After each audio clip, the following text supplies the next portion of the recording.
Mais uma vez me apresento aqui, falando sobre algumas palavras sobre a nossa espiritualidade. Maria semeando amor, paz, concórdia, felicidade para todos. Começo então com uma frase de Madre Teresa. O amor é um fruto que dá em todas as estações. O amor pode aquecer 3 meses de inverno. E continuando o que eu já estava explicando, falando em outras vezes, sobre os capelinos, os seres que vieram de capela para incrementar a população terrícola.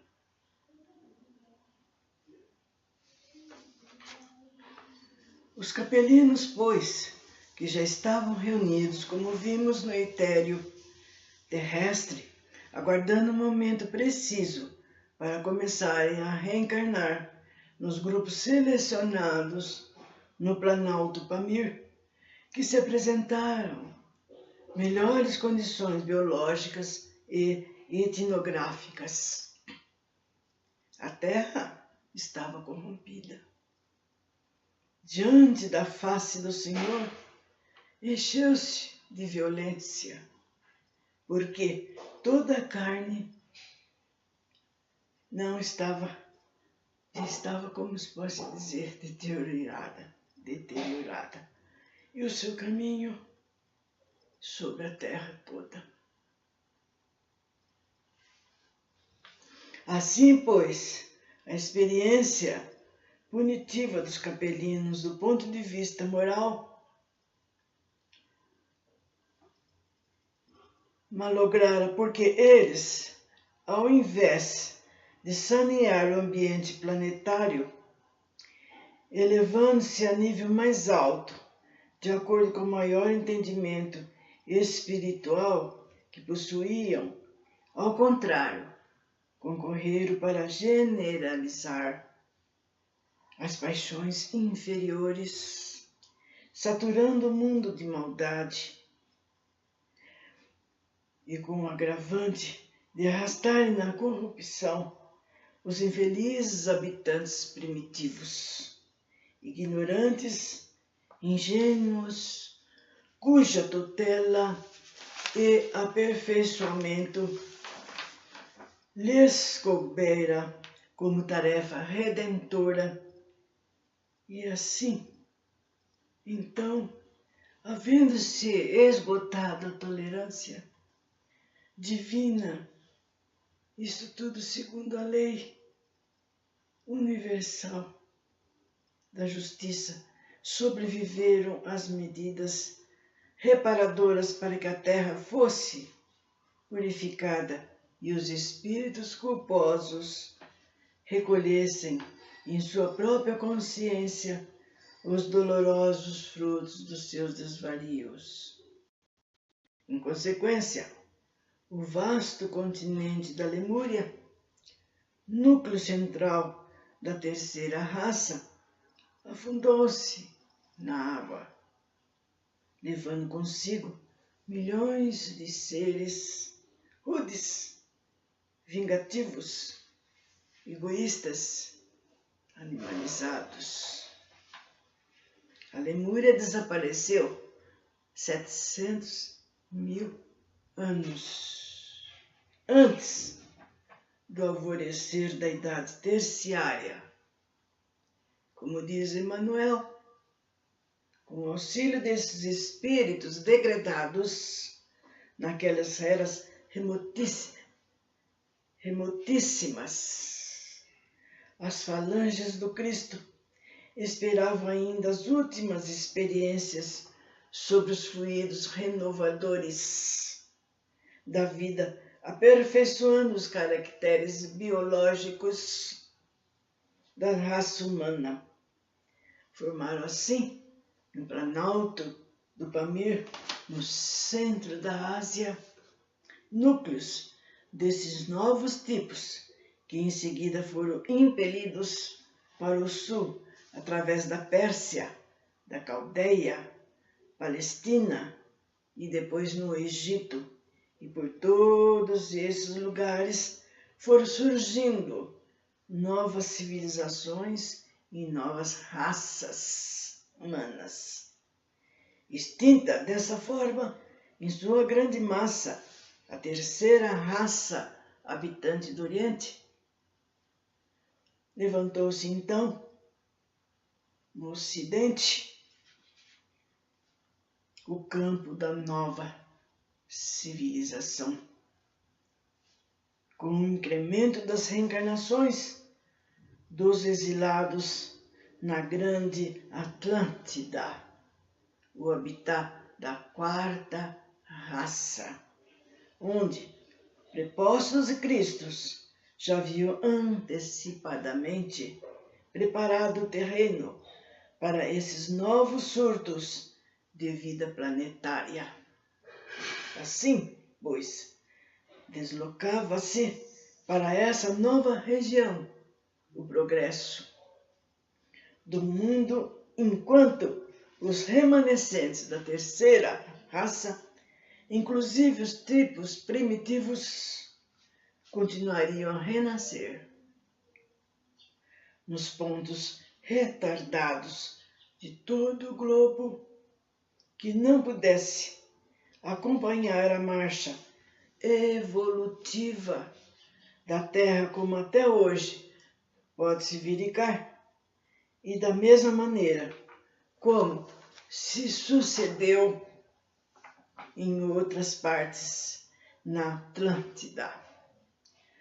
Esses exilados, a partir dessa deslocação de massa, seguiram lentamente sua rota evolutiva e, apesar das de mais evoluídas e menos selvagens que os rutas do Oriente, nem por isso primaram por uma conduta perfeita. Os atlantes eram homens fortes, alentados, de pele vermelha escura, e havia aqueles que eram de pele amarela. Eram imberbes, dinâmicos, altivos e excessivamente orgulhosos.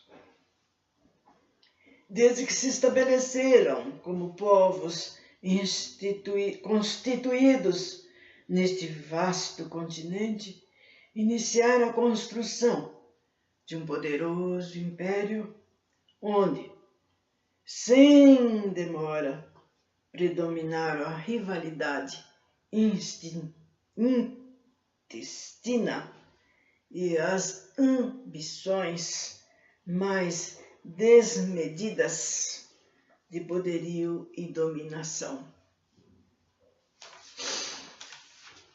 Isso tudo falando sempre dos capelinos e o seu domínio entre nós, que naquela época os terrícolas estavam muito atrasados ainda, mal sabendo se conduzirem, se orientarem, e foram eles que vieram nos ajudar.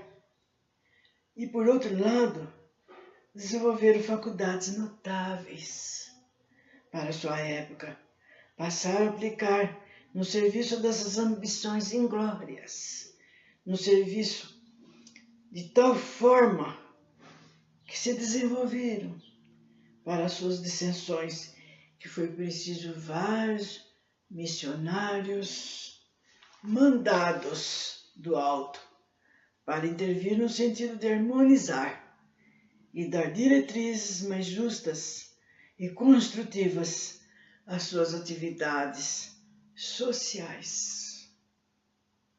Segundo revelações, ali encarnou Jesus, com o nome de Antúlio e Anfion, como já foi feito anteriormente na Lemúria, sob os nomes de Numu e Juno.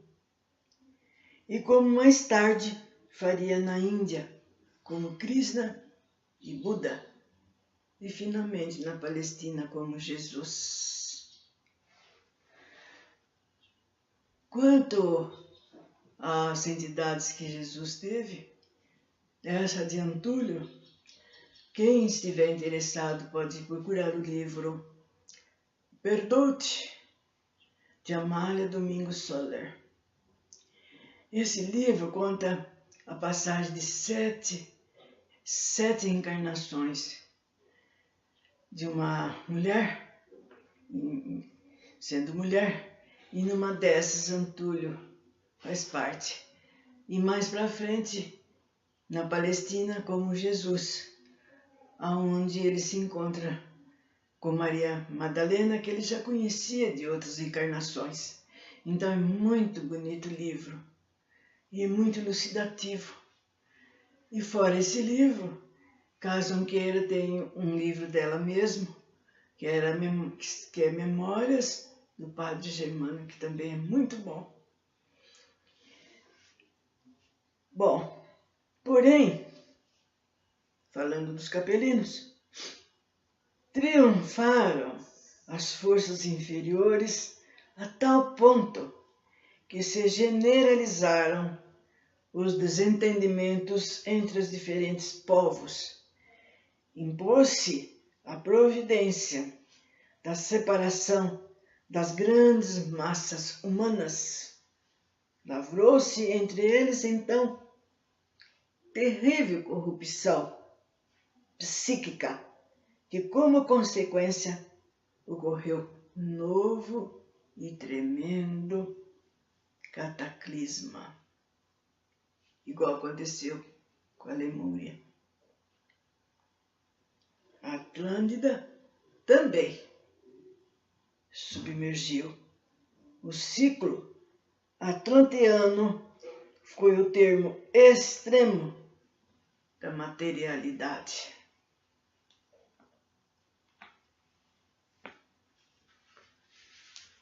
E por aqui, irmãos queridos, eu termino com alguns dizeres de André Luiz. Para garantir saúde e equilíbrio, prometa a você mesmo colocar-se sob os desígnios de Deus cada dia, através da oração, e sustentar a consciência tranquila, preservando-a contra ideias de culpa. Dar o melhor de si mesmo no que esteja fazendo. E assim, que a paz de nosso Jesus nos acompanhe sempre. Até a próxima.